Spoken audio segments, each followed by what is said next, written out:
welcome to another quick December daily collaging session with me. We are tackling day number 3, December 3rd. As always, I have my playlist for the December dailies linked below in case you miss any of them. Of course, I also have my prompt list for the collaging linked below for you.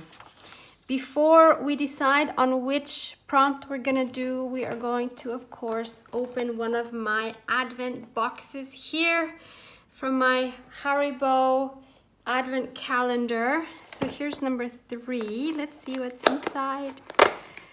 It's another bag of gummy bears.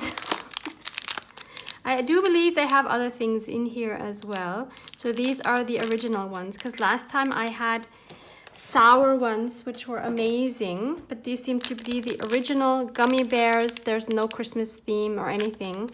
Totally fine. I'm totally cool with that. I had a peek at this before so that I wouldn't sit here for hours contemplating which prompt to choose, and I decided on prompt number 34, which says add butterflies but keep a wintry feel to the page. I really like this prompt because I think most of us love butterflies, but we tend to use them mostly in spring or summer, which makes sense because that's when they're actually out in nature. But I think this is a cool challenge. Butterflies, but keep it wintry. It's kind of like the genre magical realism, which I just discovered actually is a thing. Because I'm reading Haruki Murakami and he falls under that genre. It's a genre where everything in the book or in the movie or series or whatever is realistic, but there are some magical elements in it, which differentiates it from fantasy where the whole thing has fantastical elements. But there it would just be a few elements in a totally realistic world. So I really love that concept. Maybe that doesn't apply because butterflies are real. No, sorry, it does, because I'm just thinking of one of his books. Was it Kafka on the Shore? I don't know. But he has a scene where there are fish and I think leeches raining from the sky. So those are all realistic elements, but he's using them in a magical way. So I guess, yes, I think we can say that this is magical realism. Wow, that was a tangent. I'm sorry. So one thing I also have started to do is not just circle the prompt that I've done, but I also want to put beside it the date of when I used it so that I can then in the end refer back to the page and know that, okay, December 2 was the prompt, use magazine images. You know what I mean? I think that is nice. So I'm going to stick that back in our pocket. Gonna have another gummy. One other thing I wanted to do, maybe you remember I had this Christmas card in my box of Christmas things, and I wanted to give this a home in here. I want to just stick that in my first pocket. I know it totally doesn't go together, but it doesn't matter. It's hidden away, and this way I have a nice home for this card that has been homeless for I think at least 3 years, if not more. So finally it has a home. Now the question is, what kind of butterflies do you use? There's a good chance you already have some laying around, like most of us do. Well, maybe you have some nature books where you can either cut them out directly, or you could make a copy of the page and cut them out. Another option is to go to the free biodiversity heritage site, which I will link for you, and I will link a video where I explain, in part of the video, I explain how to actually download and print free images and royalty-free images from the biodiversity heritage site. So that's another option. And I'm going to use another option, which is this clip art, which is from my shop. So it's called Vintage Butterfly Clip Art, and I will link that for you as well. I have printed these 90% because my pages are not so big. I mean, they still seem quite big, I must say. But I will choose 2 of these butterflies and then try to do something wintry with them. And I also want to consider the colors I have here because I don't want them completely clashing. Actually, I don't think any of these would actually clash. Unfortunately, I don't have anything with purple or pink or anything like that.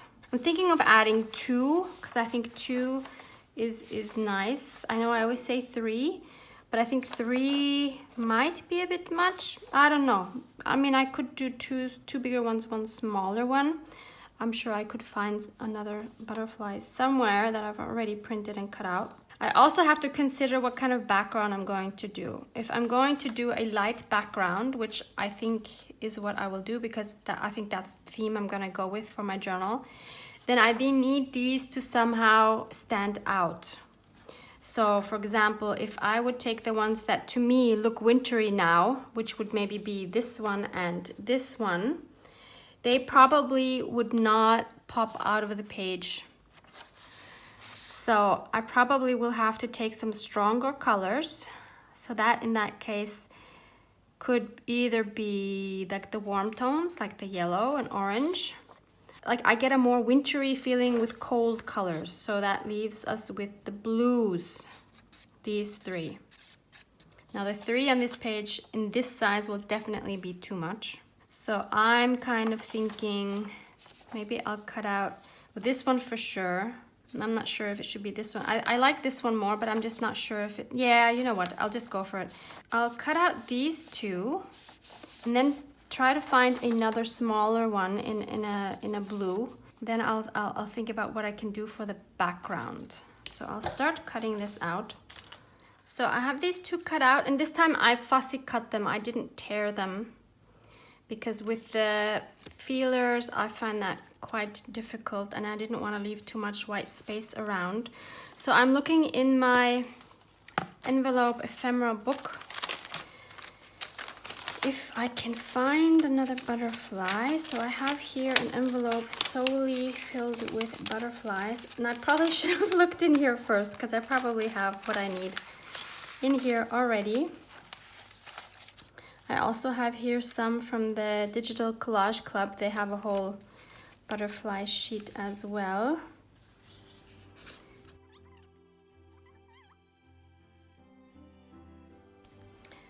There's an option, that's a really pretty one.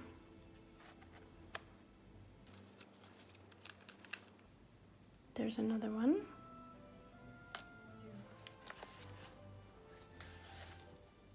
No, I think I need this one.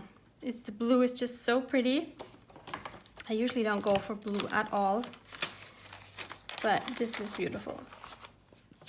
I will, of course, ink around all of them. Okay, so I have 3 butterflies. I don't know how I'm going to position yet, but that's actually irrelevant. I want to now think about what can I do for the background. And I think this is going to turn into a mixed media page. And I'm going to start off by adding some scraps to the background, and then I also want to add some pieces with more texture. I have my box here of scraps, so this is where I keep all of my paper scraps, and there's plenty here. So I will grab from there more or less randomly and stick them down. I'm gonna try another gluing method. I like switching things up and keeping things fresh and trying new things. One thing I wanna try, which is what Marta from Aremi Small Art usually does, is she actually uses gel medium to glue down most of her elements. I currently don't have gel medium, which really surprised me now as I was looking for it, but I have this matte deco glue, which is a cheaper version basically of gel medium, more or less. It's similar to Mod Podge. It's just this gooey white glue. I guess you could also use like PVA glue or something like this, but this is what I happen to have, and I'm going to use that with a brush and try that, just to try something different. So I'll just start adding things. And this is weird, I'm adding a book page to a book page, but the thing is I'm doing it because I want different edges and I want different pieces layered. So it doesn't matter so much what's on it as it matters that I have different layers. Wow, this book page absorbs everything. Like the glue is completely absorbed the minute I put it down. This is so interesting. But we're just gonna stick with it. The reason why I usually don't like doing this is because I don't like dealing with the brush afterwards, with cleaning it, because they dry up so quickly and it's just annoying. But I do understand why Marta does it. It's actually very, very nice to do it this way, because this way the pieces are completely adhered instantly and it's actually very quick. We have a piece of tea bag here. I will definitely be adding this. And I'll be adding it so that it's a bit crinkly.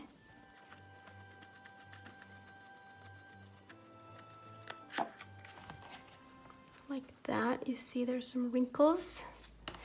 That's what I want to go for, more wrinkles.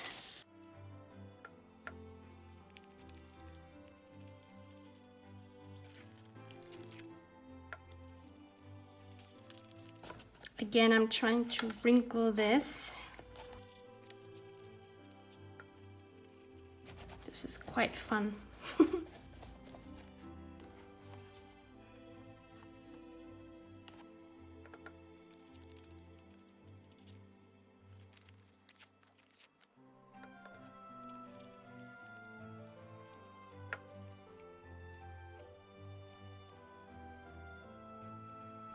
This is a piece of wallpaper, so it's a bit thicker, so that's great. Some wrinkled coffee dyed paper.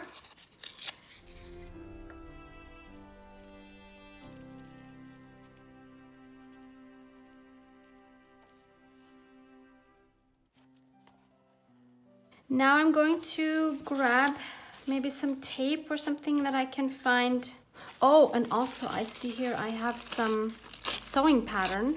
This will crumple up. This is like kind of like tissue paper. Let's add that, why don't we? Make sure it's crinkly. Have some masking tape. This is really nice for crinkling.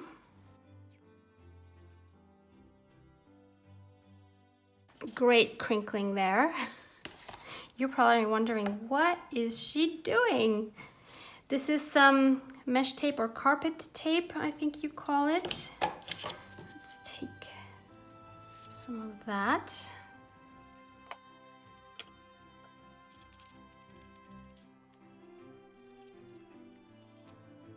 And then I just had an idea, why don't I also add some lace to it? Because that would be cool for texture, I think.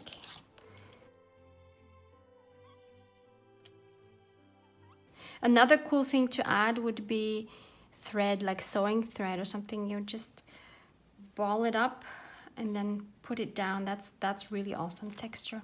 But that I think would be too much because we already have the lace. I just want a smaller piece.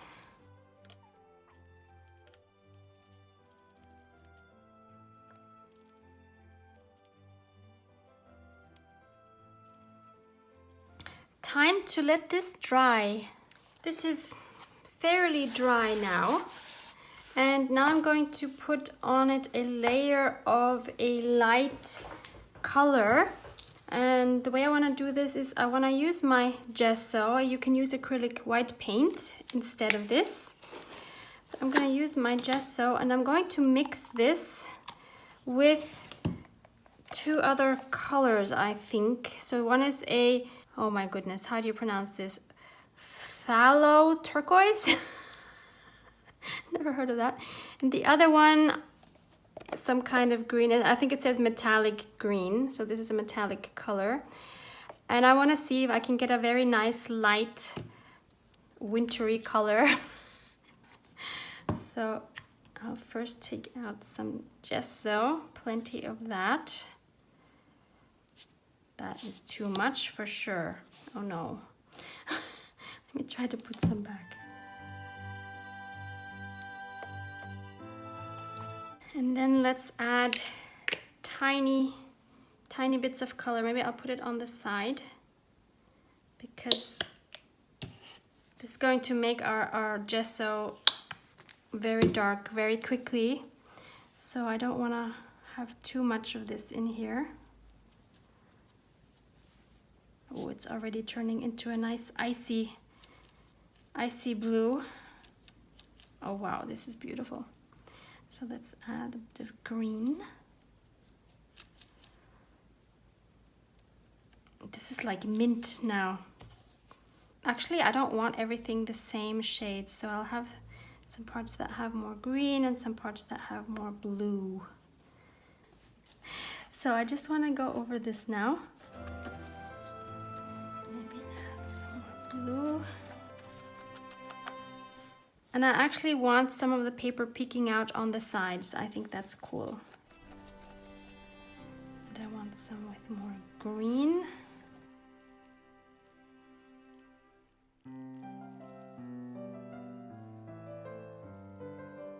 This doesn't have a lot of variety because I just mixed everything again. So I'm going to try to get some more variety in like this.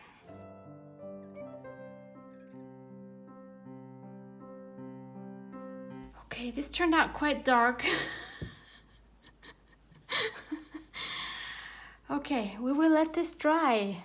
I have dried this with my heat gun, and interestingly, while drying it, maybe because I was too close to it with my heat gun, it made these cracks, which I think are really nice. So I'm happy about that, but it was not intentional. Now, I have the issue, since I wasn't planning on having this background so deeply colorful, I now have the issue that exactly what I didn't want to happen is these butterflies are kind of swallowed up by the background. So either I'm going to pick out some other butterflies, like the yellow ones would stand out, but if I do that, it's not going to be a wintry background.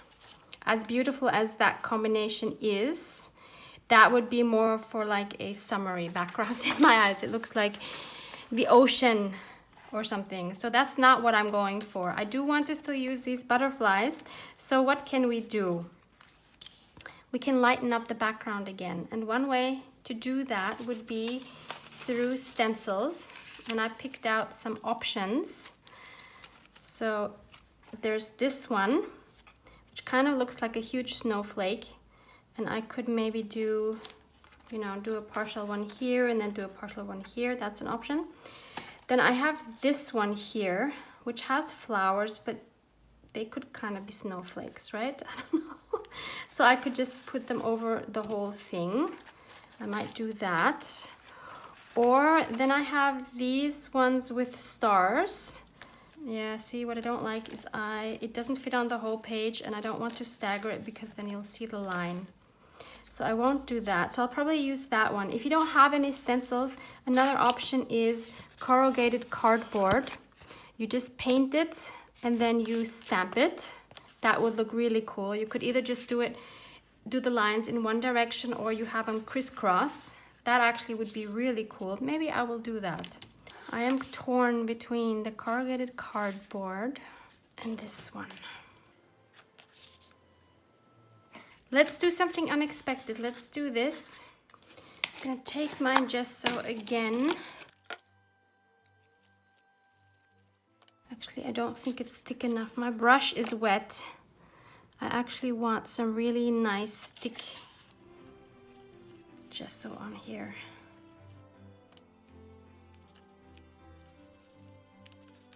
This isn't gonna be enough to make it light, I'm afraid. The stencil would have made it a lot more white, of course.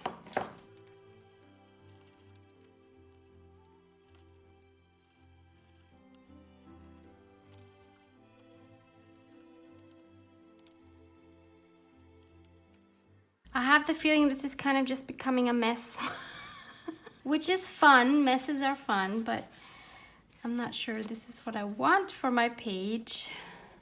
Maybe I'll just...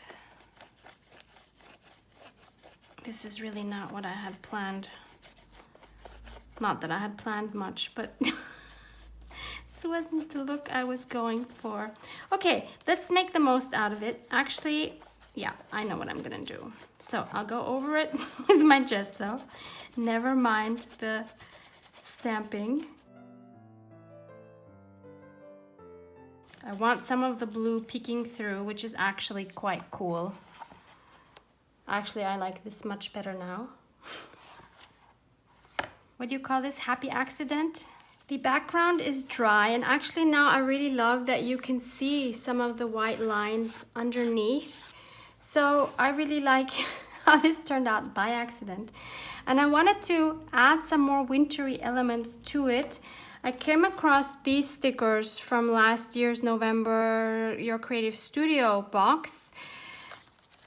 But I kind of think like the colors don't work. I don't like this. It's a bluish gray. Somehow I'm not loving that on this background. So I don't think I will go with these. Then I came across this napkin. This is the weirdest napkin I've ever come across. I've just tried separating the different layers, and this is one last part that's left. I've never had a napkin which has such tough and weird layers. So as you can maybe see, I'm having a really hard time getting this off. I spent like 10 minutes getting the rest of all of this napkin off. It's quite thick, and what's left is quite thick, but I think it is just one layer that is left. So I don't know if this is going to work, and it's very fuzzy. Like, this is so weird. And I don't even know if I can tear it well. So, but these snowflakes are really cool, and I think they would be really nice to have on here if I could Mod Podge them on and they would be see-through. But I don't know if they will be, so I want to test this on some scrap paper before I ruin my background again. So I'm just going to tear a piece out and see what that would look like once I add Mod Podge to it. I really don't think it's gonna be great, because it still seems very thick to me, and I can't imagine that it's going to be see-through. But I don't have any possibility to take off anything else. This is just so weird. So I'm gonna take a scrap, maybe not this one, I really like that one. Okay, I'll take this piece here and I will try to Mod Podge this on. I'm actually gonna use the same matte deco glue that I used before. Let's see if that will work at all. I really hope it does. It would be really nice. Okay. Actually, I mean, it's very light. You can, but it definitely is getting see-through. I don't know if it'll be actually dark enough to see on our background. But it seems to work nonetheless. Interesting. Did not think that would happen. Okay, so now what I need to do is get my paintbrush, my water brush with a thin tip, and this time I will try not to push too hard because I don't want too much water coming out. And I'm going to go around some of these snowflakes so that I can tear them out. Yeah, I'm again making water blobs. It's so hard because I always have the feeling not enough water is coming out, and then it comes out in a blob. Yeah, this is such a weird napkin. It hardly even tears with the water on it. That is very unusual. So there's one. This might be a complete fail. Maybe we won't even see them. This is a disaster. Thing is, when they become wet, you can hardly see them. It's such an annoying water brush. All right, I'm just gonna do 3, and because maybe it doesn't work. Then I don't need to bother doing any more. Didn't realize I was going to be experimenting so much today. It's good, I'm learning new things.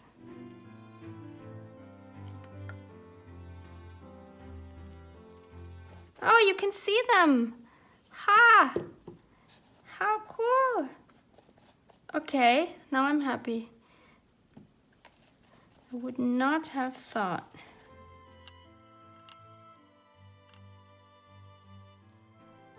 I'm gonna let these dry and see what they look like. This is it dried. I think it came out quite cool. Only detail I don't like, and this is such a minor detail, but it bugs me, is you see the napkin here going over the lace. I don't like that because it's too visible for me. So all I'm going to do is take a little bit more gesso, and I'll just do this with my finger and just dab over that to make that napkin edge less visible. So usually with a normal napkin you wouldn't see the edge, but in this case just a little bit. Okay, very cool. I'm really happy with this now. Once everything is dry, we can now try to position our butterflies.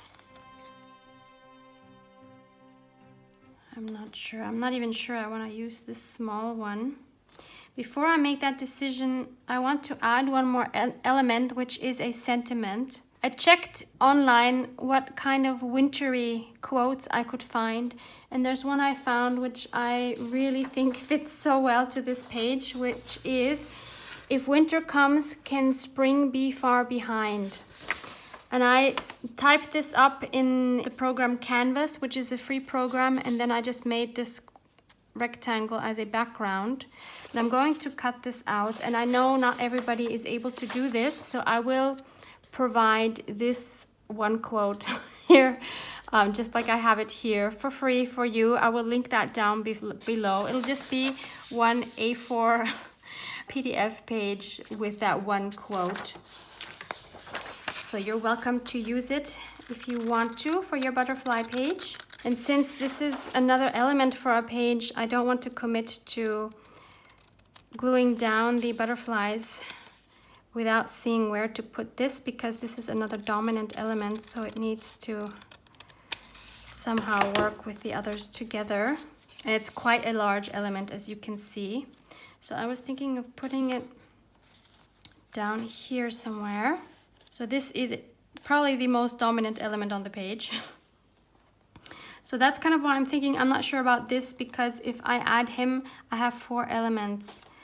It's kind of tricky because here it's 2 elements. Then again, this is so different from these that you could say this is 3 and this is just extra. This is really a tough one.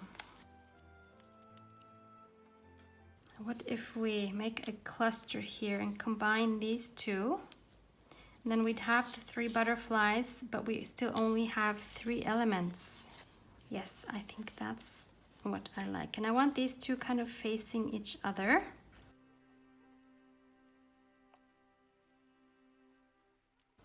Like this. And then there's going to be 2 more things actually I want to add. But first, let me glue these down. And for this, I'm just going to use my tacky glue. All of these are glued down now. So now the next element I wanted to add was some more like snowflakey splatters. Wait, I'm gonna use my gesso again, and I'm gonna use this toothbrush. So don't worry, this is a toothbrush which is solely dedicated for paint. It's not an old used toothbrush. I usually do this with a splatter paint brush, which is why I now want to try the toothbrush, because I haven't done that in a really long time. And I just hope this goes well without splattering everything. So I want to cover this up.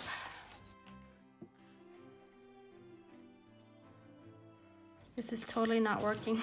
It probably needs to be more liquid. It is just giving the tiniest splatters. Okay, I think I need to add some water to this.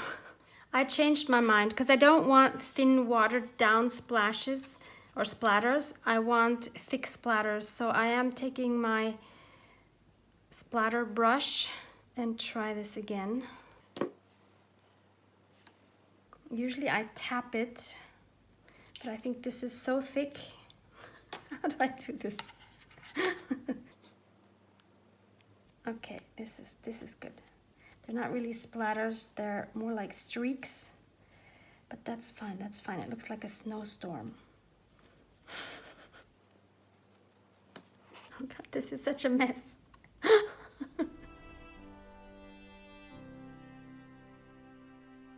Okay, I think that's enough.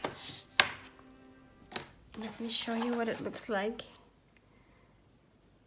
Do you see the white splatters? Yeah, I think you do. So it looks like they're in a snowstorm, which is really cool. Butterflies in a snowstorm. I love it. The final element I want to add to this page, of course, is the date. And this time I am going to go ahead and stamp it directly onto the page with my Memento Espresso Truffle ink. These are the clickable alphabet stamps. I will link a set of these for you below. I'll just put it in the corner up here. There. So that's the final outcome. Very pleased with how it turned out. It was definitely much more of a struggle than this one that we did yesterday. This was not supposed to be such a struggle, but I am happy with the outcome. I'm happy I experimented. And what do we learn? Experiment and keep experimenting until you are happy with what you see. So you saw I struggled with the background. It wasn't at all what I wanted it to be, but I kept changing things and I kept layering things until I was happy. If it would have been a complete catastrophe, like if none of this would have worked out, worst case scenario, I cover it with paper and start all over and just maybe put stickers down or add some more papers on top and call it done. You don't have to do mixed media, but I would say take the opportunity of working in a journal to experiment, because where else will you experiment if not in a book that is just for you to enjoy? Anyway, that's my 2 cents for today. Thank you for still being here, if you are actually still here, and hope to see you back here tomorrow. Love you guys. Mwah, mwah.